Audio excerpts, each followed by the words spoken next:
Selamat datang di Pendongeng Malam. Selamat malam para pendengar yang baik hati. Kali ini Pendongeng Malam akan membawakan 3 cerita untuk menemani tidur kalian. Sebelum masuk ke dalam cerita, seperti biasa, ritual malamnya, hela napas perlahan, pejamkan mata, biarkan kegelapan menyelimutimu dengan penuh kehangatan. Aroma kopi dan istana hati. Di tengah hiruk-pikuk kota metropolitan yang tak pernah tidur, berdiri Golden Oak International School, sekolah paling bergengsi dan termahal di negeri ini. Disitulah Boy menuntut ilmu. Boy, atau lengkapnya Bayu Aditama, adalah satu-satunya pewaris tunggal grup Aditama, konglomerat properti dan perbankan terbesar. Ia dikenal bukan hanya karena kekayaannya, tapi juga karena ketampanannya yang memikat dan otaknya yang cerdas. Namun, di balik kemewahan serba ada itu, Boy merasa kesepian. Hidupnya diatur dengan jadwal yang kaku. Teman-temannya hanya memandang dompet dan statusnya, serta orang tuanya yang jarang di rumah karena sibuk bekerja. Suatu sore, setelah jam sekolah usai, Boy memilih tidak langsung pulang dengan mobil mewah sopirnya. Ia berjalan kaki menelusuri jalanan di luar area sekolah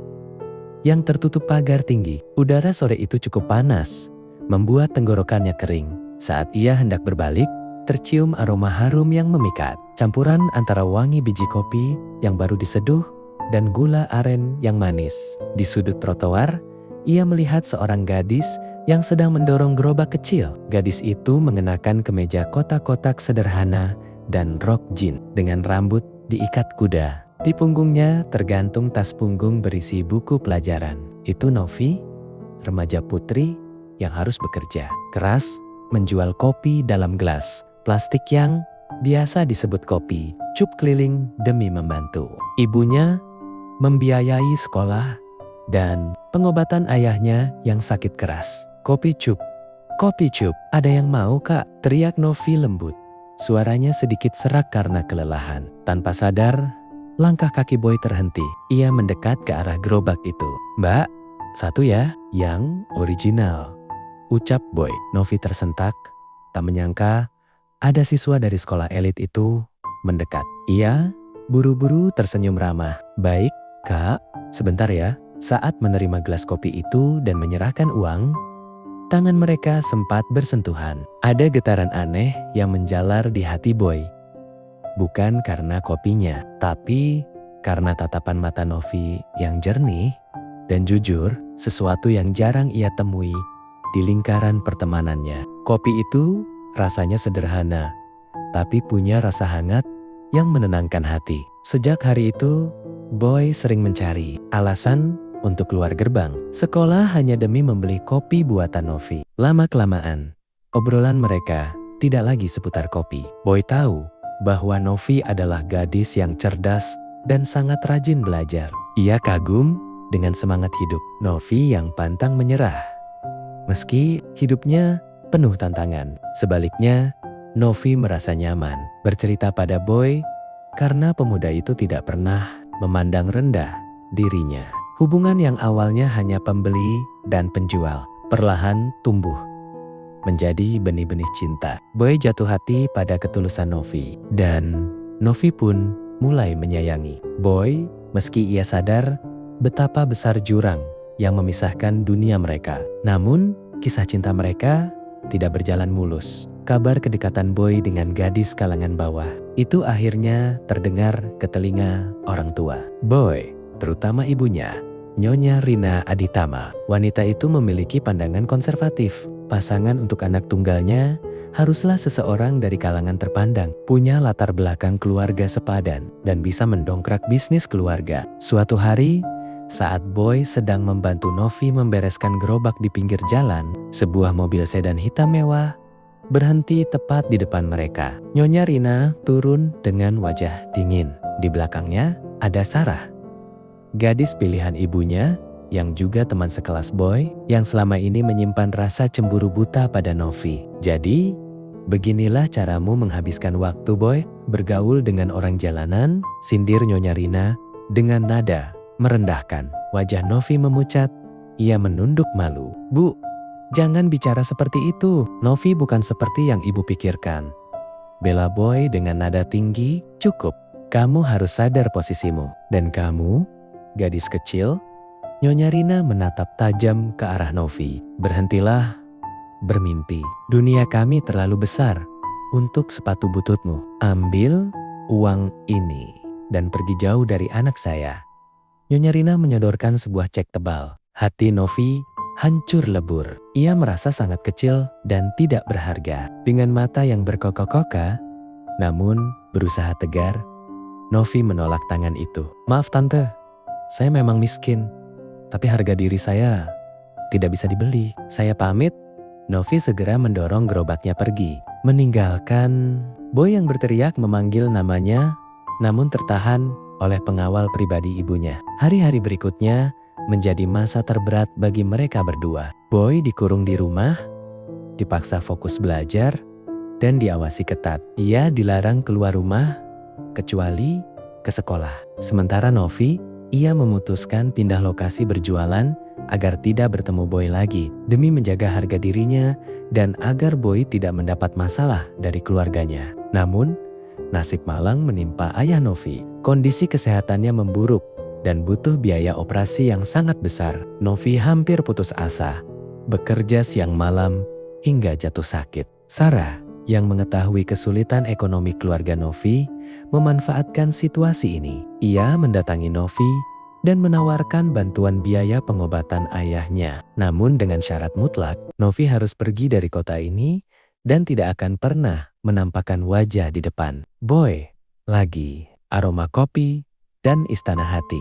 Di tengah hiruk pikuk kota metropolitan yang tak pernah tidur, berdiri Golden Oak International School, sekolah paling bergengsi dan termahal di negeri ini. Disitulah Boy menuntut ilmu. Boy, atau lengkapnya Bayu Aditama, adalah satu-satunya pewaris tunggal grup Aditama, konglomerat properti dan perbankan terbesar. Ia dikenal bukan hanya karena kekayaannya, tapi juga karena ketampanannya yang memikat dan otaknya yang cerdas. Namun, di balik kemewahan serba ada itu, Boy merasa kesepian. Hidupnya diatur dengan jadwal yang kaku. Teman-temannya hanya memandang dompet dan statusnya, serta orang tuanya yang jarang di rumah karena sibuk bekerja. Suatu sore, setelah jam sekolah usai, Boy memilih tidak langsung pulang dengan mobil mewah sopirnya. Ia berjalan kaki menelusuri jalanan di luar area sekolah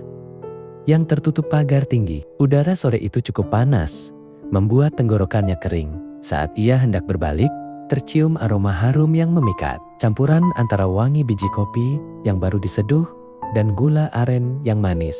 Di sudut trotoar, ia melihat seorang gadis yang sedang mendorong gerobak kecil. Gadis itu mengenakan kemeja kotak-kotak sederhana dan rok jeans dengan rambut diikat kuda. Di punggungnya tergantung tas punggung berisi buku pelajaran. Itu Novi, remaja putri yang harus bekerja keras menjual kopi dalam gelas plastik yang biasa disebut kopi cup keliling demi membantu ibunya membiayai sekolah dan pengobatan ayahnya yang sakit keras. Kopi cup, ada yang mau kak? Teriak Novi lembut.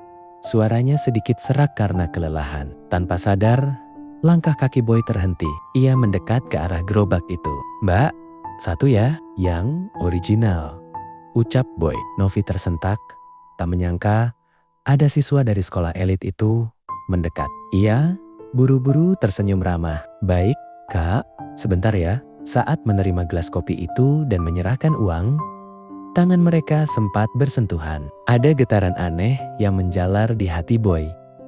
Bukan karena kopinya, tapi karena tatapan mata Novi yang jernih dan jujur, sesuatu yang jarang ia temui di lingkaran pertemanannya. Kopi itu rasanya sederhana, tapi punya rasa hangat yang menenangkan hati. Sejak hari itu, Boy sering mencari alasan untuk keluar gerbang sekolah hanya demi membeli kopi buatan Novi. Lama-kelamaan antara cinta, obrolan mereka, dan kewajiban sebagai anak, Novi dengan berat hati menyetujuinya. Ia menerima uang itu namun bukan dari tangan Sarah, melainkan lewat transfer anonim agar tidak ada ikatan hutang budi secara langsung. Novi pun memutuskan menghilang. Boy yang tidak mengetahui hal ini merasa dunia runtuh. Ia mencari Novi kemana-mana, namun gadis itu bagai ditelan bumi. Ia berpikir Novi benar-benar menerima tawaran uang ibunya dan pergi meninggalkannya. Boy menjadi murung.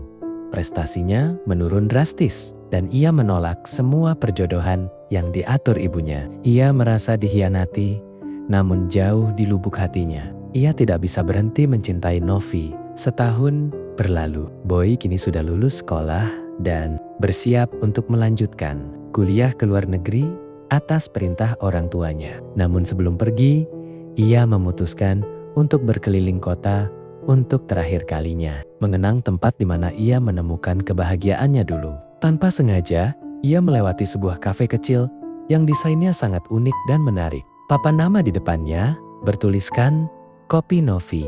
Rasa penasaran mendorongnya untuk masuk. Di dalam, suasana kafe itu hangat dan nyaman. Dan di balik meja barista, berdiri sosok yang selama ini ia cari. Novi. Namun Novi kini tampil berbeda, lebih percaya diri, rapi, dan anggun. Ternyata setelah pergi dari kota itu, Novi belajar manajemen bisnis dan teknik meracik kopi profesional dengan bantuan dana dari orang baik yang ia pikir dari yayasan sosial. Padahal diam-diam Boy lah yang menyelidiki keadaan dan menyalurkan bantuan tanpa sepengetahuan Novi. Ayahnya sembuh dan ia bisa membuka usaha kafe ini. Mata mereka bertemu. Waktu seakan berhenti berputar. Boy, bisik Novi gemetar. Novi, kamu di sini. Jawab Boy, suaranya tercekat. Mereka pun duduk dan saling bercerita. Semua kesalahpahaman terbongkar. Boy tahu bahwa Novi tidak pernah menjual cintanya. Dan Novi tahu bahwa Boy tidak pernah berhenti mencarinya. Mereka menyadari bahwa semua rintangan, hinaan, dan perpisahan itu hanyalah ujian untuk menguatkan ikatan hati mereka. Namun, tantangan terakhir masih ada. Boy mengajak Novi kembali menemui ibunya. Kali ini bukan sebagai penjual kopi keliling, tapi sebagai pemilik usaha yang mandiri dan sukses. Boy dengan tegas menyampaikan pendiriannya. Bu, kekayaan kita bisa habis sewaktu-waktu, tapi karakter dan ketulusan hati seseorang tidak bisa dibeli dengan uang. Saya tidak butuh istana yang dingin tanpa kehangatan cinta. Saya butuh Novi, orang yang membuat saya belajar arti hidup yang sesungguhnya, kata Boy dengan mata berbinar. Nyonya Rina terdiam. Ia melihat perubahan besar pada anaknya. Ia juga melihat bagaimana Novi memandang anaknya dengan tulus, bukan karena harta. Selain itu, ia mengetahui fakta bahwa Novi menolak cek yang dulu ia tawarkan. Lambat laun, hati batu Nyonya Rina luluh. Ia sadar bahwa selama ini ia salah menilai. Maafkan ibu, Nak Novi. Ibu terlalu terbuta oleh status, ujar Nyonya Rina akhirnya sambil menggenggam tangan Novi. Air mata haru mengalir di pipi mereka. Sarah yang menyaksikan hal ini akhirnya menyadari bahwa cinta tidak bisa dipaksa dan meminta maaf atas perbuatannya. Beberapa tahun kemudian, kisah cinta Boy dan Novi menjadi legenda di kota itu. Boy kini menjadi penerus bisnis keluarga, sementara Novi mengembangkan jaringan kedai kopinya hingga menjadi waralaba besar. Mereka membuktikan bahwa cinta sejati tidak mengenal kasta, harta, maupun latar belakang. Mereka membangun istana cinta mereka sendiri yang kokoh, dibangun di atas dasar kepercayaan, kesetiaan, dan ketulusan hati.